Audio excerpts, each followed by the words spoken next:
People who live in La Crosse today, or if you're a visitor to La Crosse today, you think, wow, there's a lot of really good things going on in downtown La Crosse.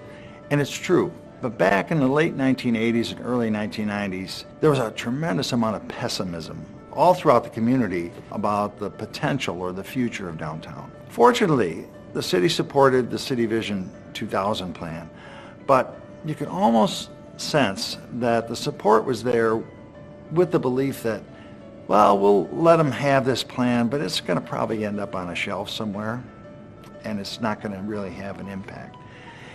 And it didn't happen that way, and it was because of Bud Miyamoto. The key was his persistence. He just never gave up. He was like a pit bull. Once he would latch on, he would just never give up. And he made sure that he would have a place at the table. And he would go over to City Hall and he'd start with Mayor Mettinger and work his way down through the departments, and they would listen. His heart and soul was in trying to get downtown La Crosse where it needed to be. Those of us who grew up here remember downtown was a vibrant place. There was no competition for downtown. And as the years went on, our downtown started to deteriorate. And we needed somebody to step up and restore it to its former glory. And Bud was the guy to do that. Because he had this vision and he believed in it. It wasn't about brick and mortar. What would it mean for the future? That's how he looked at it, and at the time I wasn't looking at it that way. I was looking at, the risk. One day Bud came in to meet with me with the mayor, John Menninger.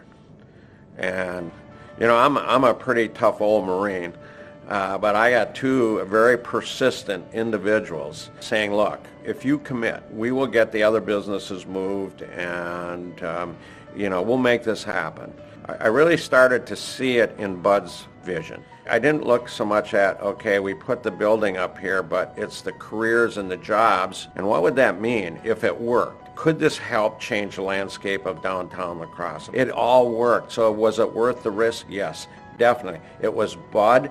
He had this vision, and he was so persistent. Bud told it as he felt it was, and when he retired for DMI, I became the interim director for a while, and I cleared out his office. And of course there were many letters in there for people that he wrote, and I made sure those never saw the light of day again because of what was in some of those letters. But he was very direct, he made a point and followed through, and he just got the job done.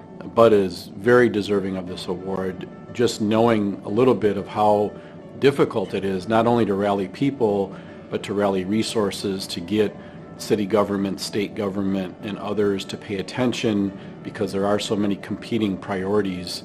I think that's one of the challenges that you have is these processes and partnerships, they take time to nurture and grow, and you need somebody who's constantly pushing, and Bud did that really well. He attended every city council meeting, the budget meetings, parking committee meetings, worked with the Chamber of Commerce, Crosse Area Development Corporation, all the key players, and he didn't do it just once or on occasion. He was there consistently. I don't know if I know anybody that's as persistent and as determined in a positive way as Bud Miyamoto. Being the credible man he is, he had nothing personally to gain from this. It was about his passion for this community, and for La Crosse and what he really felt needed to be done. I thought about the risks that I was taking and my family was taking, but what about Bud and the risk he was taking? Because if this did not work out, it's your credibility. There are some great names and individuals in the past who've been recognized, and they deserve that. They've earned it. Bud as much as anybody. Downtown La Crosse has once again become the center of our region. And it's just not brick and mortar that we see, but it's a whole atmosphere of renewal, the excitement of being downtown. At one time, back in the 80s at 5 o'clock, the sidewalks would be clear and there would be no one downtown. But now it's become a place to come and visit, to enjoy the nightlife again. It is a destination, and I think this is what Bud's vision was. This stuff doesn't happen overnight. You don't just save your downtown or change your downtown in a day or two or a month. We're talking about decades. And so you got to be in it for the long haul. Bud was in it for the long haul, constantly advocating for improvements and street improvements and partnerships and working with developers and stuff to have the downtown we have today that we're all very proud of. He, perhaps more than anyone else, helped this downtown development at a time it needed it most.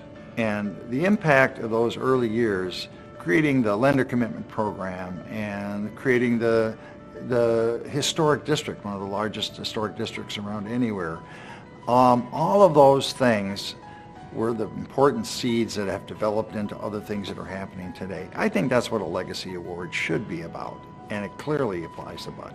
And it is a little bit ironic now that you see some of those larger department stores struggling with the change of retail, and downtown is still a very vibrant place. It's becoming even more so with all of the residential development that's happening. It's something that Bud talked a lot about. That was at focus, is we need mixed uses. We need more people living downtown because they turn into shoppers. They turn into patrons of the stores and the bars and restaurants. It really is a great award for a great guy who was a huge part of all that. His passion, it came from his soul.